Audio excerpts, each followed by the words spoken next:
so excited to be heading to Tamale. This is going to be our first day in Tamale, and we're going to see a lot of people in need and be able to really figure out how we can focus our efforts here in Africa.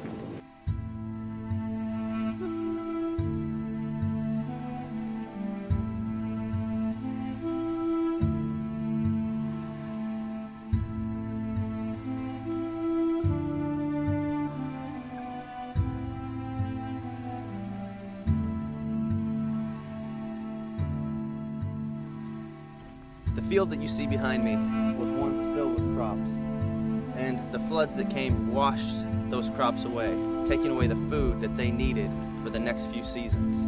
But that's not the worst thing that happened here. When those floods came in and took away the vital topsoil that they needed to plant next season's crops, then now the families that lived off this land ceased to be able to provide for themselves and have a living for their families and their futures.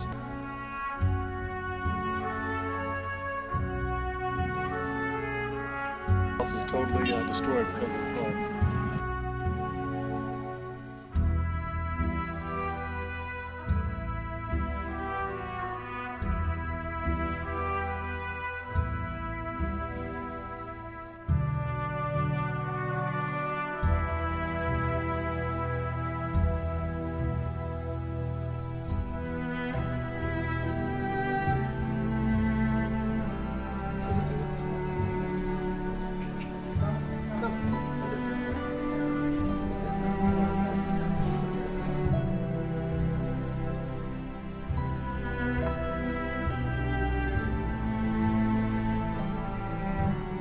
Pastor, tell us what's happening here.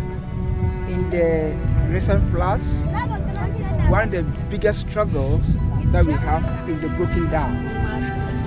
This broken down was serving more than 20,000 people. And now there is no water. And this is the water that they drink.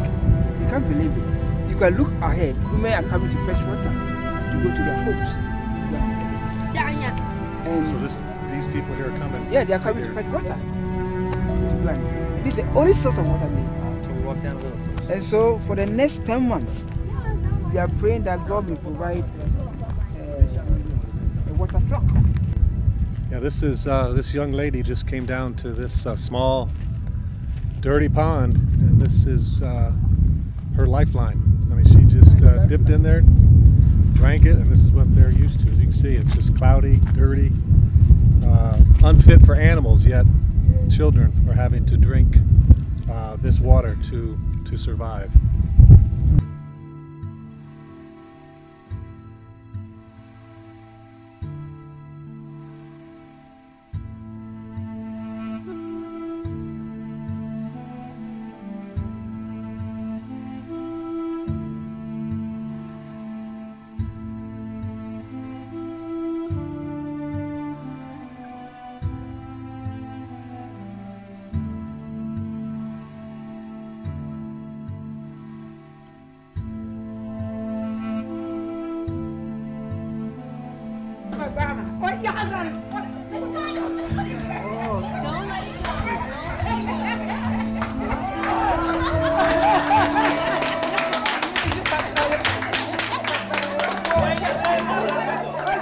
Yeah, it is amazing. I'm telling you, this is like 120 pounds.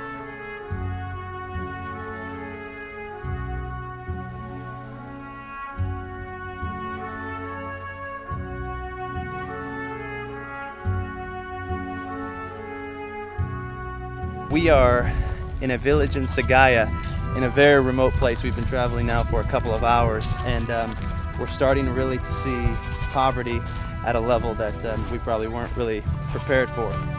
Famine, hunger, disease, it's pretty sad, so we're all moved. That's why we've got to try to do something to help.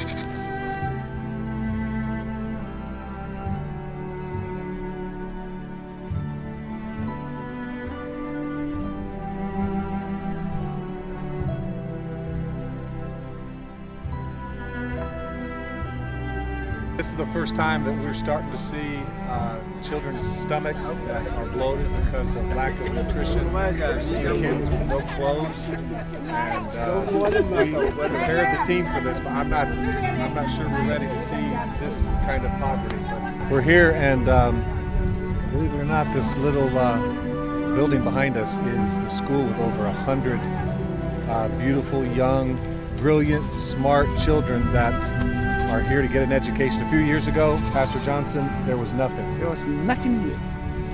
There was no school, there is no food, there is no water.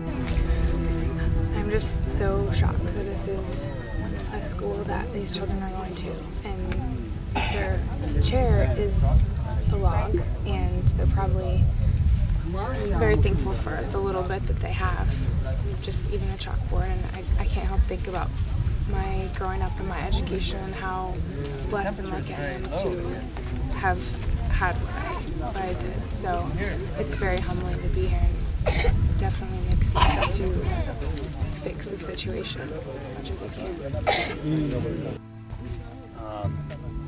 I'm humbled and very sober at what I'm seeing. I mean, we didn't expect a schoolyard so primitive. I mean, these kids are sitting on a log with a little chalkboard, a few English words, and you look in their eyes, and although I'm sure they're appreciative for what they have, these kids deserve so much more than what they have. I've got 4 beautiful children, and I can't imagine as a parent sending them to a place like this for an education. And I know the teachers in this community is trying their very best, but this is pretty shocking. I wasn't prepared for this experience at all.